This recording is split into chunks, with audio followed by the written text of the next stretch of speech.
next topic is about cones.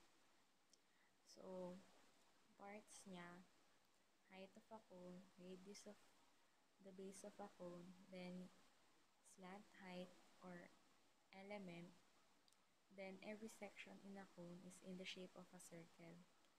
So, volume of cone is equal to 1/3 area of base times height of the cone. Area of base is same sa area ng circle, which is pi r squared.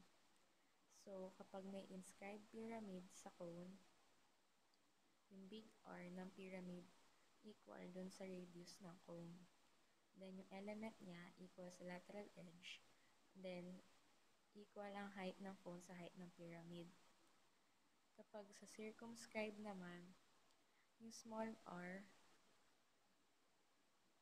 or yung apothem, yun yung equal sa radius ng cone. While yung element ng cone naman, sa slant height naman siya ng pyramid equal.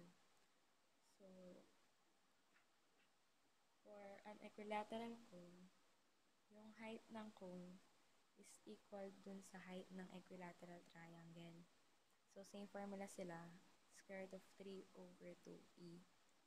While yung radius naman ng cone is equal siya dun sa kalahati ng edge ng triangle. So, e over 2. Then, yung slant height or element, itong part na to, equal siya sa e or sa edge kasi equilateral triangle nga siya.